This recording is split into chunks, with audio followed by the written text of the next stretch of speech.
ሐሙስ ማታ የጌታችን የመድኃኒታችን የኢየሱስ ክርስቶስ ሕማሙ ከሚታሰብበት ቀናት አንዱ ሐሙስ ጸሎተ ሐሙስ ይባላል።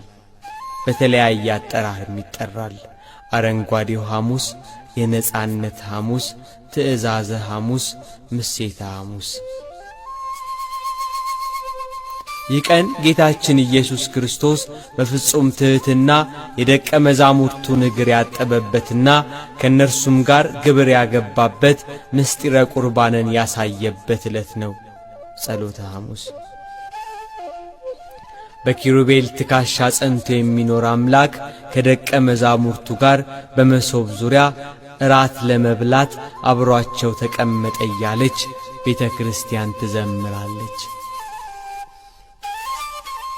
በዚህ ዕለት በምስጢር በከበረች በሥርዓት ባጌጠች ቤተ ክርስቲያን ጌታችንን ለማስታወስ ቄሱ ውሃውን በብረት አድርጎ በጌታ አምሳል የምእመናንን እግር ያጥባል።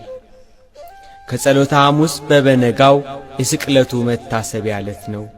በዚህ ዕለት የጌታችን ሕማምና ሞቱን የሚናገሩ መጻሕፍት ይነበባሉ፣ መዝሙራት ይዘመራሉ። ሕዝቡ ሁሉ የጌታን ሕማምና ሞት እያሰቡ ክርስቶስ ለእኛ ያደረገውን መከራ እየተዘከረ ይሰገዳል።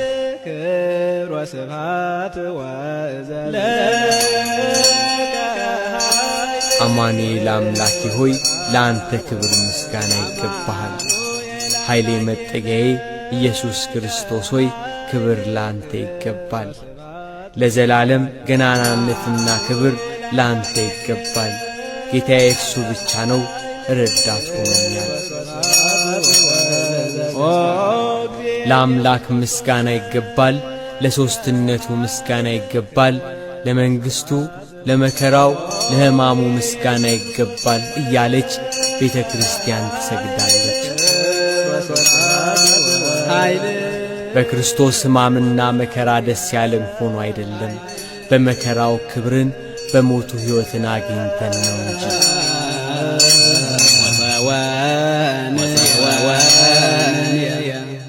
ጌታችን ኢየሱስ ክርስቶስን ጻፍት ፈሪሳውያን ወደ ሊቀ ካህናቱ ቤት አስረው በመንገድ እየደበደቡ ወሰዱት። ኀጢአት ያልሠራ ባንደበቱ ሐሰት ያልተገኘበት እርሱን እየደበደቡ ወሰዱት። አይሁድና ሰዱቃውያን ሁሉም የስህተት ምክንያት ፈልገው በተፈታተኑት ፈተና ሁሉ በጌታችን አንደበት ሐሰት አልተገኘም ነበር። ይልቅ የአንደበቱ መከናወን፣ የእጆቹ ተአምራት፣ የነገሩን መወደድ ይደንቃቸው ነበር። ሕዝቡ ሁሉ ትምህርቱን ለመስማት ይሳሱ ነበር። በአዳም ፊት የሕይወትን መንፈስ እፍ ያለ አፉን በመቱት ጊዜ ከንፈሮቹና ጥርሶቹ ታመሙ። ከጌታችን ከኢየሱስ ክርስቶስ አፍ ብዙ ደም ፈሰሰ። አሕዛብን የሚያጠፋበት ሥልጣን በሁለት ፊት የሆነ የተሳለ ሰይፍ ካንደበቱ የሚያወጣ ሲሆን አይሁድ ጌታችን ኢየሱስን ፊቱን በቡጢ መቱት።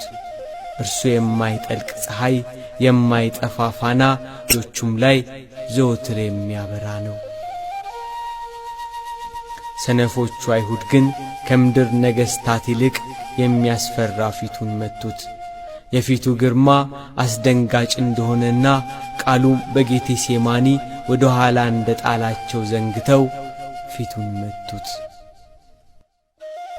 አይሁድ ጌታችን ኢየሱስን የእስራኤል ሊቀ ካህናት ወደ ነበረው ወደ ሐና ወሰዱት። በዚያ ወራት ሊቀ ካህናት ሆኖ ለተሾመ ለቀያፋ አማቹ ነበር ሐና።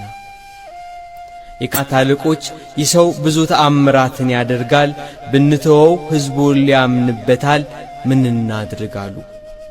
ቀያፋ ይህ ሁሉ ሕዝብ ከሚጠፋ አንድ ሰው ቢሞት ይሻላል አለ። ስለ ሕዝብ ሁሉ ይሞት ዘንድ ትንቢት ሲያናግረው፣ ጌታ ግን ስለ ሕዝቡ ብቻ አልነበረም፣ የተበተኑ የእግዚአብሔር ልጆችን በአንድነት ሊሰበስባቸው የጠፉትን ሊፈልግ ወዶ እርሱ ስለ ሁሉም ኀጢአት መከራን ተቀበለ።